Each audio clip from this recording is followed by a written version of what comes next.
Judges ready? Opponent ready? I affirm, resolved, a just government ought to prioritize civil liberties over national security. Framing, value. I value virtuosity. First, once we recognize something as good, we recognize an obligation to do it. This is a self-imposed moral truth from Aquinas. Good is the first thing every agent acts for under the aspect of good. The first principle of practical reason is one founded on the notion of good, that good is to be done and pursued and evil is to be avoided. Second, the good that is a self-imposed obligation is defined by the form of the agent, geach. Good and bad are attributive adjectives. We cannot infer that because food supports life, bad food supports life. Whatever holds true of a holds true of a good. Consider red car and a good car. A distant object is a red car because I can see it. It is red. There is no such possibility by a good car by pulling independent information that it is a good and that it is a car. There is no such thing as just being good or bad. Irrelevant of what it actually means to be a good human being, we know that the only way to do so is to maintain a moral behavior, to be virtuous. We must first strive to follow this behavior in order to achieve the moral end we value. Thus, the standard is promoting the flourishing of virtuosity. Virtue ethics can adapt to moral situations, whereas moral rules will always fail to guide action in specific situations and thus should be preferred. Mayo in 1958.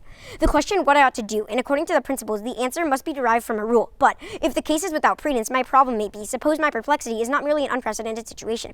Suppose the new rule is inconsistent with my existing code. What I need is not a rule. There is another way of answering the question what I ought to do. We quote the virtue. We say, be brave. The question what I ought to do turns into the question what I ought to be. It is not answered by quoting a rule, but by describing a type of person. And here the ethic gains a simplicity. There can be no universal rule for morality that guides our actions. We strive for the ideal, do what is right, but we cannot have a universal rule for what is and isn't right. Virtue ethics instead says to simply be virtuous, be a good person. The value criterion for this round is flourishing. This goes beyond meeting standards into actually promoting the development of one's character. Stewart in 16.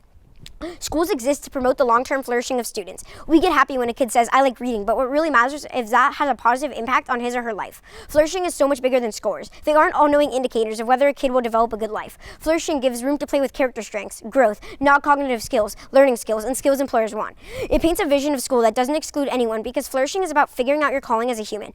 Police officers and plumbers and presidents can all flourish. Such a vision is the only one that can get us engaged in the kind of deep, sustained thinking that will make us better, stronger, and more joyful. When we pursue flourishing, we happen upon our own flourishing. Contention 1 is states use national security to oppress minorities. A. Civil liberties are subjugated to reinforce the ideals of whiteness. Waggoner in 2016. The white supremacist state is denying the full humanity of people of color. Every time a young black man is gunned down in the street, the sympathy of most white people is with the cops who did the killing. White people seem to have an innate difference in respect for the police. Time and time again, the officer must have feared for his life. Everyone knows the police exist to protect and serve. Perhaps police are the new priests carrying out the rite of transmutation, offering up an innocent black body on the altar of fear to expatiate white guilt. According to Dederer, the police are the state. However, the solution is to renounce whiteness. People who have white privilege must attack whiteness on its own terms, in every way possible, in every context. Doing so necessarily means taking significant risks. But whiteness operates vis-a-vis the perceived safety of white people. It is that sense of safety that must be destroyed. While it may not be popular, white people need to give up the need to constantly feel safe. Acting in solidarity with people of color means nothing if I can do so only from my position of privilege. B. Additionally, Flint shows violation of civil liberties and protection of state power. Waggoner in 2. People of color continue to be banned from the state of nature to fend for themselves. The recent water crisis in Flint, Michigan is only the most recent example of the sovereign state affirmatively obliterating people of color. The founding documents of the state and their subsequent interpretations were written by and for white people at the expense of people of color. The entire system of law exists to manifest white supremacy. Until that essential truth is acknowledged, we will continue to put a band-aid on the hemorrhaging of the people of color. C. The impact is blacks are being discriminated to the point of extinction. Goldberg in 714. Black life is not worth as much as other life. Black death not mourned like other death. In fact, it is celebrated, as we saw in the post-verdict press conference and on Twitter. And for those who, be it consciously or unconsciously, retain a commitment to American democracy and American justice systems because of their protection within them, thanks to the fact that they are both deeply entrenched in the ideology of white supremacy. White supremacy was not eradicated in the 1960s. In order for American society to continue, blackness must be contained, and those bearing its mark must be ghettoized, stopped and frisked, locked up, disenfranchised, and killed in order for that machine to keep moving. But my pessimism is not a resignation to believe that things will always be this way. I retain a profound commitment to working towards a justice system that does not yet exist. I have no idea what it will look like, but I know it will look nothing like this. Contention 2 is dehumanization. A. Allowing for institutional racism allows for the dehumanization of blacks from Blow in 9. 6 studies show a mental association between blacks and apes remains. Here the author demonstrated that the U.S. citizens implicitly associate blacks with apes. We demonstrated that the association between blacks and apes can lead to a greater endorsement of violence against a black suspect than against a white suspect. B. Regardless of intent, these portrayals are damaging. Shannon Peters in 9.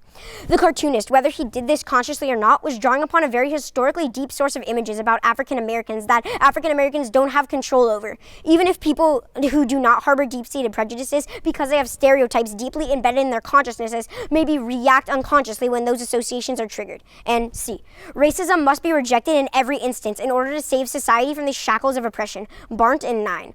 To study racism is to study walls. The prison of race confines us all, people of color and white people alike. It shackles the victimizer as well as the victim. We have also seen that the walls of racism can be dismantled. We are not condemned to an inexorable fate, but are offered the vision and the possibility of freedom. Brick by brick, stone by stone, the prison of the individual, institutional, and cultural racism can be destroyed. A small and predominantly white majority of the global population derives its power and privilege from the suffering of the vast majority of peoples of all color. For the sake of the world and ourselves, we dare not allow it to continue. Thus, I urge you to vote in affirmation.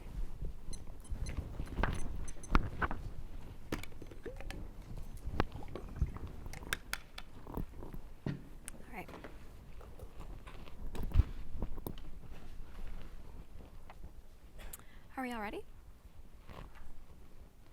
First, on your value of virtuosity, could you explain how you uphold virtuosity on the affirmative? Okay, so basically the best way to uphold virtuosity is by doing good. And it's a self-imposed moral truth that good is the first thing every agent acts for. All right, so your criterion is flourishing. What do you want it to do with flourishing? We want to make it so that all society is equal and everyone has the ability to flourish and achieve the best possible future. So you're upholding flourishing, basically? Yes.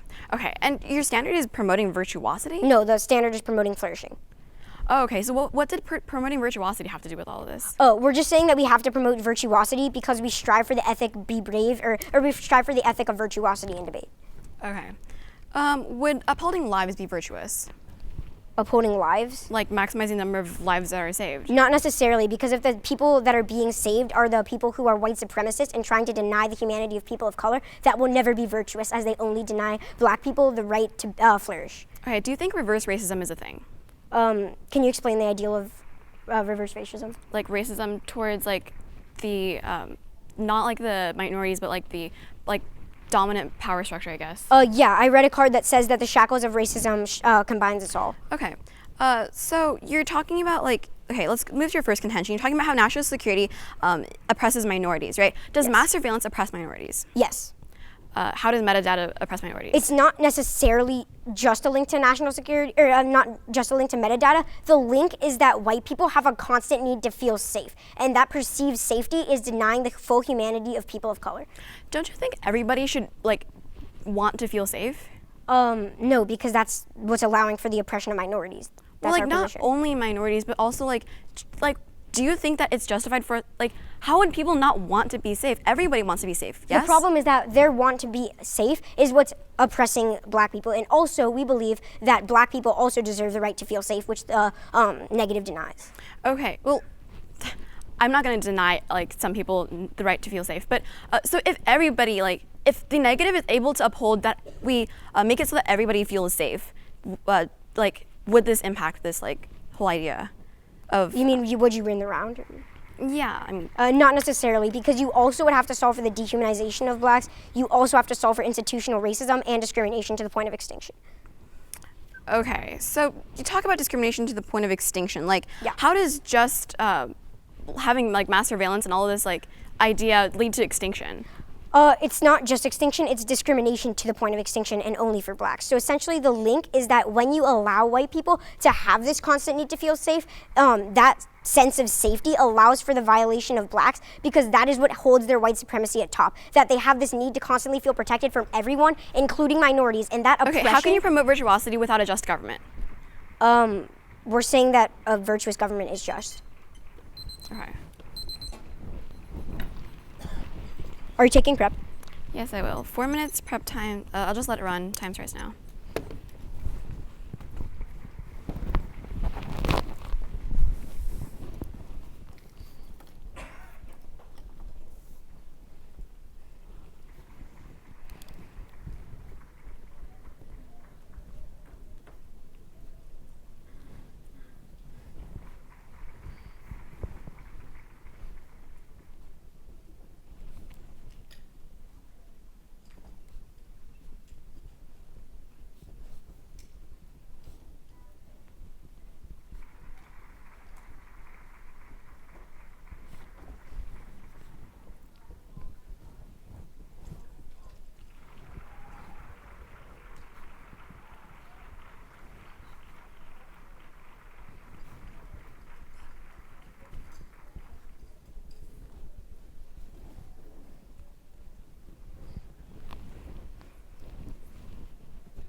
As an off-time roadmap, I'll be reading my case and then responding to my opponent's case.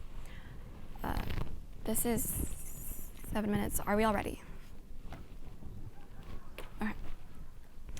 With increasing controversy over privacy in the 21st century, many seem to ignore the primary duty of the government, protecting the people. Today, the global community is facing threats that they have never seen before. Threats of malicious terrorist groups, increasingly hostile leaders from nuclear volatile countries, and cyber terrorism, all of which requires the government to keep up with the new and changing world when it comes to security. Thus, I'm in the firmest negation of today's debate. Now onto my framework. I would like to uphold the value of life. If I told you that it needed to sacrifice a small amount of privacy, or there would certainly be a terrorist attack that would affect you or someone close to you, then the choice would be clear. You would value life and national security over minor violations of privacy. Why? Because not only do all other rights not exist without life, but also because a government that does not uphold security is one under which no one would want to live. In order to ensure that life is upheld with mass surveillance, I would like to uphold the criterion of upholding the social contract between the people and the government. The social contract involves the retaining of certain natural rights and an acceptance of restrictions of certain liberties to maintain the safety of the citizens of the nation. Insisting on privacy, no matter how slight the violation, for example, even if it means death for others, fails to consider the welfare of others. Contention 1. The protection of security is necessary to maintain liberty. Because civil liberties are not free-floating moral rights, but granted by government, it means that maintenance of a secure state is necessary to enshrine those liberties the affirmative values. Maintaining a strong national defense secures liberties against threats known and unknown, from rogue states to terrorist organizations. This is the paramount and vital responsibility of federal government. According to the Heritage Foundation, Powers argues that security and liberty are not in conflict. Rather, security is necessary for the maintenance of liberty. Contention 2. Rights are not absolute. All rights are subject to some degree of limitation, especially when it comes to the safety of others. We have to be willing to sacrifice some rights to maintain social order. If we accept the benefits of a social order but reject the burdens, we are violating the contract. According to the American Bar Association in 2016, the right to privacy cannot be absolute. Sometimes people do things that endanger others. Government agents, such as police, have an interest in invading these people's privacy, which is why the Fourth Amendment protects us only from unreasonable search and seizure. And in addition, people are not allowed to yell fire in a movie theater because it endangers the safety of others. Insisting on your right to free speech in this instance is unfair to the safety of others, which leads me to my next contention. Contention 3. Insisting on a civil liberty upheld at the expense of many lives lost is immoral. Subpoint A. Privacy violations are often slight and don't outweigh the consequences of a loss of national security. The NSA collects metadata, which is the information about phone calls and emails, including the numbers called, time and duration of calls, number of calls made, the subject lines of emails, anything that can be found on a phone bill. This data can be mined to try to find trends or signs of untoward behavior, which can be used to catch terrorists. As the information does not contain the content of the calls, it is not highly personal, and there is no violation of privacy to fear. The government has neither the desire nor the ability to monitor all personal communications. Subpoint B. Mass surveillance has helped to curb large-scale terrorist threats. On a global scale from 1969 to 2009, there was a staggering 38,345 terrorist incidents around the world, and it's only getting worse. According to Carl Lagan 15, Islamic State has scavenged radioactive material and chemicals from research facilities and hospitals, and claimed it is propaganda magazine that was trying to acquire a nuclear weapon. And Bucci 13 states, U.S. law enforcement and intelligence agencies depend on the elite NSA program to combat homegrown radicalization and the ongoing threat from terrorist cells such as Al-Qaeda.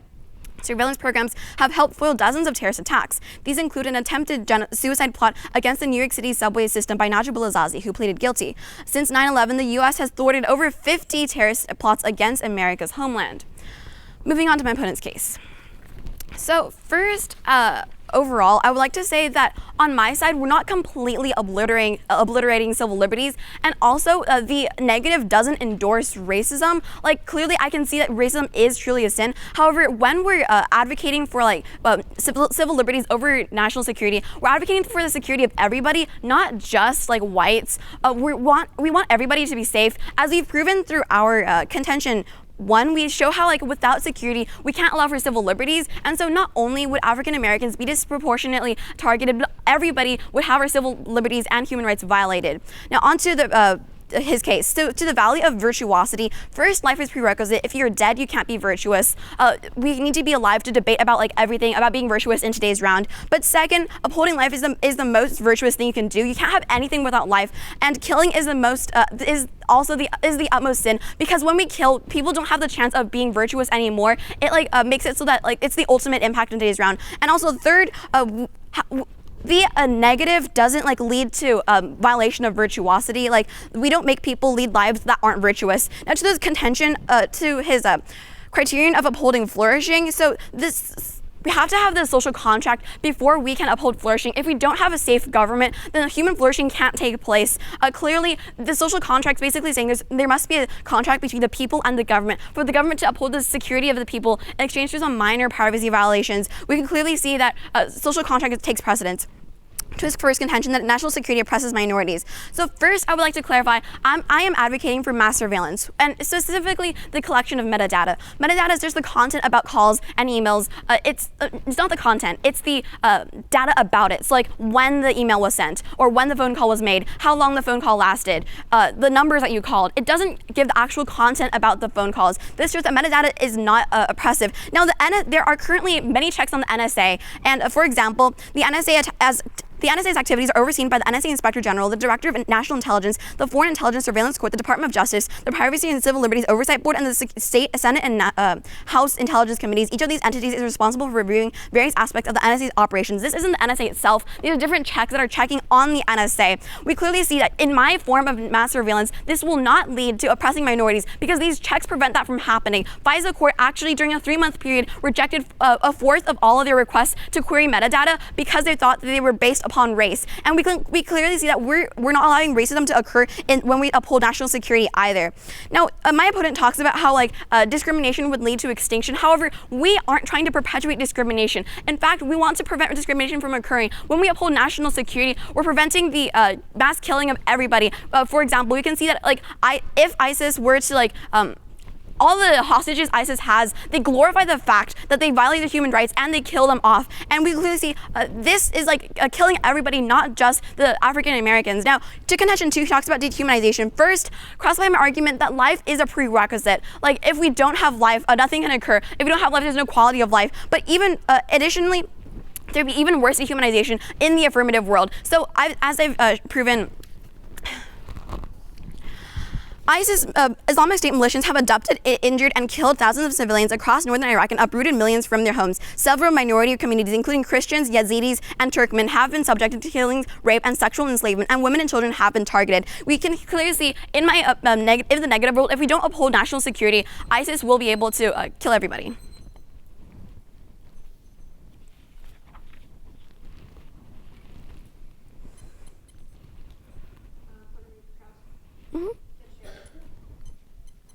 Okay. So, does racism violate morality? Sure, it's not moral. So if people of color are dehumanized, doesn't that mean, or if people of color are dehumanized and that allows for their murder, doesn't that justify your impacts? What do you mean? Okay, so if people of color are being dehumanized to a point where it's okay to murder them, doesn't that mean that the right to life has nothing?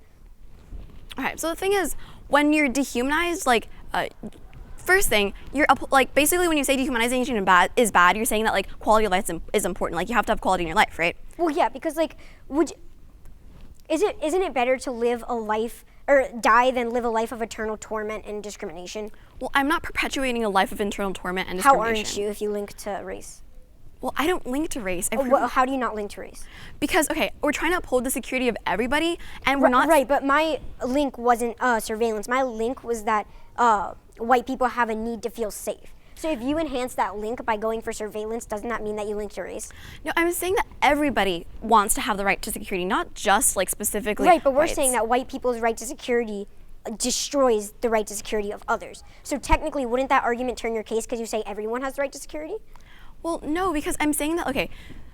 How wouldn't that turn your case? That doesn't turn my case because I'm showing that everybody needs a right to security. We need to but if white people's right to security violates others, doesn't that turn your case? Well, it's not true.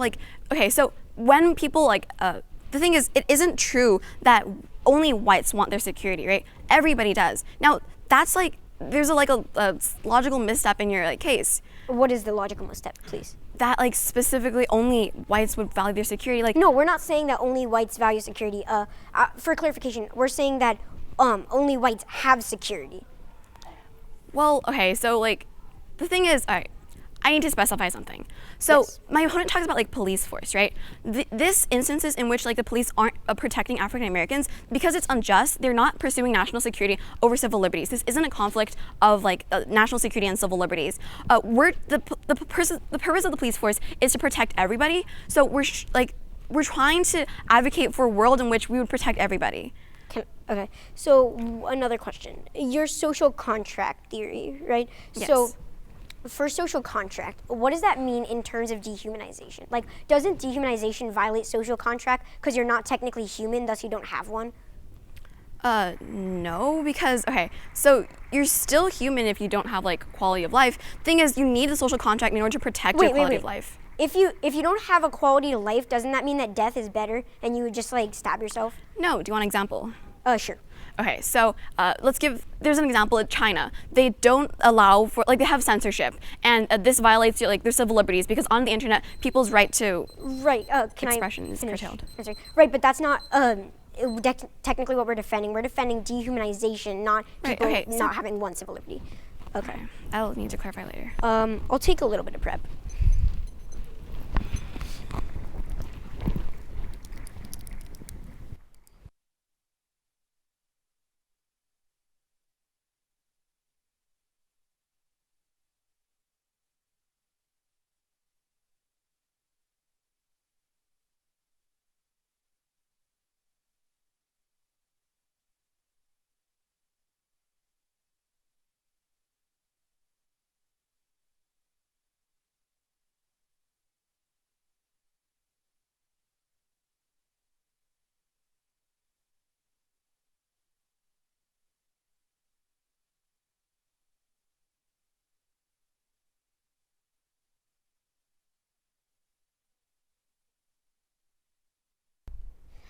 Okay, so the order is going to be starting on the NC, and then I'm going to move over to the AC afterwards. So, judges ready? Opponent ready? Okay. So let's start on the top of the flow where they tell you that you have to look to the value of life. However, instead of looking to preserving life, we should look to what makes life worth living. Violations of civil liberties are dehumanizing. Dehumanization destroys the value of life, making death a reward. Mice in 03. Once certain groups are stigmatized as evil, morally inferior, and not fully human, the persecution of those groups becomes more psychologically acceptable. Restraints against aggression and violence begin to disappear, which 1 allows for racism and 2 allows for all of the terrorism and death that she says or that she represents, meaning that dehumanization increases the likelihood of violence and may cause a conflict, hence terrorism for an example, to escalate out of control. Second, blacks are dehumanized, which justifies all negatrocities. Berube in 1997. Dehumanization, its destructive toll is already greater than that of any war, plague, famine, or natural calamity on record, and its potential danger to the quality of life and the fabric of civilized society is beyond calculation. So essentially, when we don't have a civilized society, there will never be national security because no one is civil, and they always want to protest against the government because the government is unjust by violating their civil liberties, specifically to blacks. Now, let's go where she tells you that security is a prerequisite. However, Scardville in 03 says that the war against terrorism is likely to be a long one, and Americans cannot tolerate the long-term substantial degradation of their civil liberties as the price of public safety. So that turns this because it basically says that this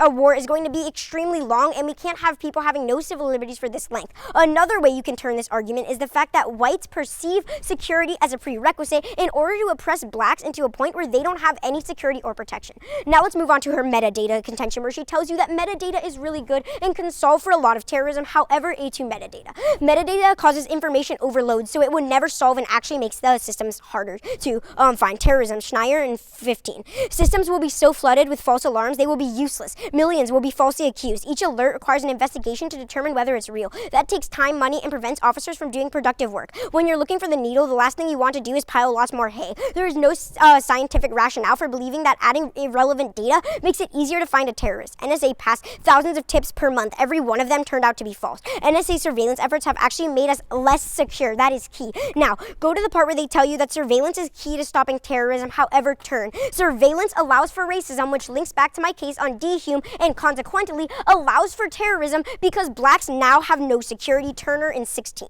Surveillance enables self-censorship because it further disenfranchises minority groups. It is difficult to protect and extend the rights rights of these vulnerable populations when their voices aren't part of the discussion. Democracy thrives on a diversity of ideals, and self-censorship starves it. Next, go to the part where they tell you metadata is an effective tool. However, this also counters because racial profiling occurs through metadata and violates civil liberties, and as well, it is not beneficial in promoting national security. Cleaner 2010. Focusing on race, ethnicity, national origin, or religion as a proxy for criminal behavior has always failed as a means to protect society from criminal activity. Profiling has instead left society more susceptible to discriminatory abuse. The AIUSA report identified racial profiling as a threat to U.S. national security. Targeting millions of innocent Americans has undermined law enforcement agencies' ability to detect actual domestic threats. So now let's move on to the AC, where they tell you that you have to have the life in the first place in order to have flourishing. What I'm telling you is that this ideology enhances the theory of whiteness, which consequently denies the flourishing of blacks and denies the flourishing of minorities, which turns and goes back to violate my VC, meaning she will never win under my VC. You can also turn her life, because the dehumanization outweighs life, because it makes life not worth living, which is a turn. You can also go to the part where she tells you that racism is a sin. I agree. That's why we can't have racism, and that is actually a cold concede that says a just government can't be race, so it's a default AF. Now, go to the part where they tell you that discrimination somehow doesn't equal extinction because they don't link, and somehow metadata makes us more safe for everyone. However, as long as whites have this constant need to feel safe, blacks will never have the opportunity to be secure as of all of this dehumanization and white oppression. Thus I urge you to affirm.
As an op-time roadmap, first, water.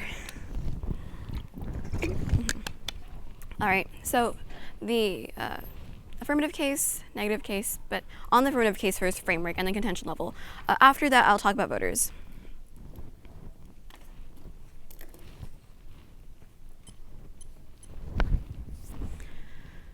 Are we all ready? First, on the value. So to virtuosity, he drops my response that life is most important in order for virtuosity to occur. If an opponent really values virtuosity, we must be alive in order to value virtuosity. Death is the greatest sin, because if we have if we're dead, we can't value virtuosity. This shows that we have to look towards the affirmative, even under his own value. And also he just says that we have to look towards what makes life worth living. However, before we think about that, we have to have life as a precedent, and about life being worth living.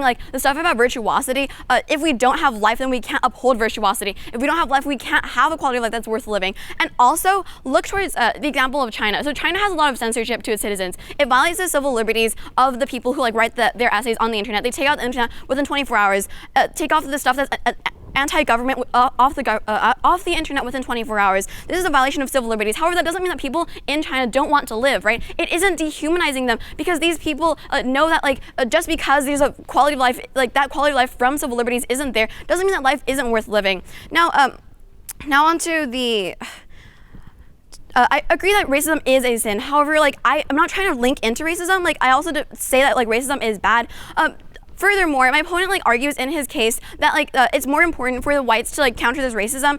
This is kind of abusive, because given that fundamentally I am not white, doesn't mean that I shouldn't be able to say that racism is bad too. I think it's really it's a really big sin too. So moving on to his first contention, he fails to respond to my argument that currently in the NSA there are checks. I am not advocating for the oppression of minorities. We don't think minorities should be oppressed. We think everybody's security should be upheld. He says that whites use the securitizing ideology to justify the violation of the rights of African Americans. However, I've shown that throughout this metadata collection, we aren't violating the rights of grossly violating the rights of everybody it surveys. Additionally, metadata can only be surveyed after a reasonable articulable suspicion that they are part of a terrorist organization. They can't target based upon race anymore. The FISC ensured that absent a true emergency, telephony metadata can only be created after judicial finding that there's a reasonable articulable suspicion that the selection term is associated with an approved international terrorist organization. This further shows that the negative doesn't link into racism. Moving on to his contention 2 about dehumanization. So he also drops my response to this, extended it across the flow. I've shown how life is prerequisite, but also my opponent further dehumanized people on his side. Because if we allow terrorist organizations to take over, or if we allow the terrorist organizations as they are currently, they're just dehumanizing their hostages. They glorify the fact that they kill people and they violate human rights. This is not only violating the rights and the civil liberties of African Americans, but whites and Caucasians and Muslims and everybody alike. Because the Islamic State is hurting those Muslims who aren't extremists. Now people are currently viewing them as through Islamophobia. This terrorist impacts everybody in the world, and it's the biggest impact in today's round. On to my case. So he drops my first and second contention. My first contention basically shows that securitization is necessary for civil liberties. That means that you automatically have to vote for negative, because this shows that without security in our governments, then we can't allow for the quality of life to occur. We can't try to prevent dehumanization, because dehumanization will occur. We've seen through the ISIS example that they glorify the fact that they dehumanize people. Now, to my second contention, I show that rights aren't absolute. Therefore, this minor violation of privacy through metadata collection will definitely save the lives of people, as I've proven through the Zazi New York City subway bombings. But additionally, there are other examples of cases in which that were prevented through metadata. First, David Coleman Headley, a Pakistani American, plotted to attack the Danish newspaper in 2009. Basali Moulin, a San Diego cab driver in 2007 and 2008, provided $8,500 to Al-Qaeda. Khalid Owazani, a Kansas City state business owner, provided tens of thousands of dollars to Al-Qaeda. And also, metadata, through my Bucci 13 card at the end of my case, I've shown how metadata has foiled 50 attacks after 9/11. Furthermore, metadata forces terrorist organizations with two choices. Either A, communicate and be caught by the NSA, or B, communicate and fail to coordinate. This makes terrorist organizations and their attacks way more difficult. And we've shown how the negative actually solves the problems of terrorism. When you look towards the negative, if we always uphold civil liberties, even these minor violations of privacy above the lives of these people that clearly could be killed by terrorists, then it is completely immoral. Now, extend my argument in my contention 3 subpoint B of the Karlstrom and Lagan 15. This shows that there currently is a threat of nuclear terrorism, and ISIS has been scavenging nuclear materials. This shows that the threat of ISIS and their co-conspirators, like other terrorist organizations, is real, and it could clearly kill people. And as life is the most prerequisite thing in this round, we have to look towards this terrorist argument. He talks about how metadata doesn't solve. Well, first, metadata leads to hindsight. After 9/11, the metadata was allowed to catch the terrorists. Hindsight clearly is a really important impact. Second, I've shown how we force terrorists into two choices, and I've shown examples of how metadata has worked. The 50 examples from the Bucci 13 card extend. Furthermore, he talks about how surveillance leads to racism. Now, he talks about self-censorship. However, and that makes it that entrenches racism. However, currently we do have surveillance metadata, and we aren't that doesn't allow the people to respond to the current harmful dominant ideologies on the internet. And people have been able to respond to because they object to the current election of President Trump. They are still able to criticize them through internet articles and in personal speech. And clearly, surveillance doesn't chill this. So overall in this round, under the values of life and virtuosity, I win because I've proven how security is necessary for civil liberties. I've shown that it's even worse on the on the affirmative side. Vote neg.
Opponent ready? Judges ready? Okay, so starting off, my opponent makes two fatal mistakes in this debate. The first mistake is that she assumes that my only link to whiteness is mass surveillance. However, the link I read you in my case is that whiteness operates on a vis-a-vis the perceived safety of white people. So as long as she prolongs this sense of safety and this constant need to feel safe of white people, she will prolong the dehumanization, meaning I still link and my entire case goes clean. Now, the second fatal mistake she makes is that she has no impact calculus. She tells you that they solve terrorism. However, she never tells you what the impact of terrorism is, meaning we can assume maybe 5 or 6 attacks a year. However, that has nothing compared to the dehumanization, which literally allows for terrorism because these blacks are dehumanized to a point where death is justified. That can also go back to her value where she tells you that we look to life because life is needed to have virtuosity. However, this is completely flawed because if life isn't flourishing, then life isn't good and there's no quality to it. So as long as she denies blacks and minorities the ability to flourish, you will never have life because these people don't have full life. They only have the dehumanized lives that they are forced into by the securitization that the neg proposes. Now, go to the part on the flow where she basically tells you that yes, metadata works and stuff and that it doesn't link to whiteness. However, once again, that's not my link to whiteness. My link is that it operates on a vis-a-vis the perceived safety of white people, which drops her no link arc. You can also go to the metadata spot where I told you that racial profiling is a harm to security, which goes unchecked.